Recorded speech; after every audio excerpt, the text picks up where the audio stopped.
Deep state వాడు తయారు చేస్తాడు. చైనా వాడు తయారు చేస్తాడు. ఎవడో తయారు చేసిన నివేదిక ఇస్తాడు. అందులో ఉన్నటువంటి కీ పాయింట్స్‌ని ఇంతవరకు మనం గనక ఎగ్జామ్స్‌లో ఇంపార్టెంట్ పాయింట్స్ అంటే మొత్తం చదవడం కంటే సైడ్ లైన్ చదివేసేసి దాన్ని తీసుకెళ్ళేసి మా ఇష్టం వచ్చినట్టు రాసుకునేవాళ్ళు.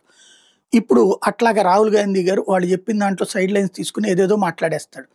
అందులో ఒక మనిషి 232 సార్లు ఓటేసింది ఒక్క రోజులో అంటేదే అంతకంటే జోకు, కామెడీ మరొకటి ఉండదు. ఇంకోటి 22 చోట్ల బ్రెజిల్ మోడల్ ఫోటో ఉంది. ఇది ఐడీలు ఉన్నాయి. అది ఆ బ్రెజిల్ మోడల్‌ని ఏమన్నా బీజేపీ వాడు తెచ్చి ఓటేపిత్తాడా? లేకపోతే ఈసీ వాడు తెచ్చి ఓటేపిత్తాడా?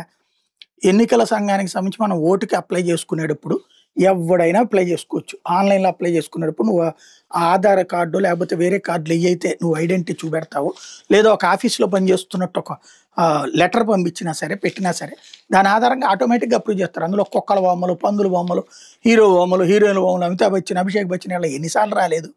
ఆ తర్వాతన ఎవడన్నా బయట పెట్టిన తర్వాత ఏ పేపరోడు బయట పెట్టిన తర్వాత దాన్ని క్యాన్సిల్ చేయడం ఇది జరుగుతుంటది. ఎందుకంటే మన దేశంలో సమస్య ఏంటంటే సెపరేట్‌గా ఎన్నికల సంఘానికి సిబ్బంది అనేవాళ్ళు ఉండరు. రాష్ట్ర అధికార యంత్రాంగమే ఎన్నికల సమయంలో ఎన్నికలకి పనిచేసి పెడతది. లేదా ఈ ఓటర్ల ఐడెంటిటీ ఇట్లాంటి పని చేస్తారు. ఆళ్ళేం కమిటెడ్‌గా ఉండరు. సంతకాలు పెట్టినటువంటి తరహాలోనే ఉంటారనమాట. ఇదో రొటీన్ ప్రాసెస్ నడుస్తుంది. ఇందులోనే అందుకని చచ్చిపోయినోళ్ళ ఓట్లు తీయరు. అట్లాగే ఏరియా మారిపోయినోళ్ళ ఓట్లు తీయరు. ఇది జరుగుతోంది. రాహుల్ గాంధీ ఈ హడావిడి చేయడం వల్ల రేపు పొద్దున్న దానికి ఏమన్నా సొల్యూషన్ కనుక్కుంటే బానే ఉంటది. కానీ అతను ఆ సొల్యూషన్ కనుక్కునే ఉద్దేశం కాదు. ఇప్పుడు బ్రెజిల్ అమ్మాయి స్పందించింది తాజాగా లారిసా నెరి. ఒక్కసారిగా అందరూ నన్ను గురించి సెర్చ్ చేస్తున్నారని చూసి షాక్ అయ్యాను. ఎతుక్కుని చూస్తే నా గురించి అక్కడ ఎట్లా చేశారట. అసలు భారతదేశంలో అట్టెట్ట పెడుతున్నారు నా ఫోటో లాంటిదంటూ. నేను ఒక ఇన్‌ఫ్లుయెన్సర్‌ని.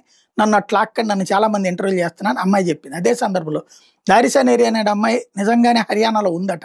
అమ్మాయి ఓటు కూడా వేసిందట ఆ రోజున. అయితే ఒక్క ఓటే ఉంది అక్కడ. ఇది తాజాగా తేలుతున్నటువంటి అంశం. ఓవరాల్‌గా రాహుల్ గాంధీ ఒక నెగటివిటీని అంటే 100 అబద్ధాలు అట్లా ఇసిరి పడేస్తే, కార్పెట్ బాంబింగ్ లాగా చేస్తే ఏదో ఒకటి ప్రజలు నమ్ముతారన్నటువంటి కోణంలో ఉన్నాడు.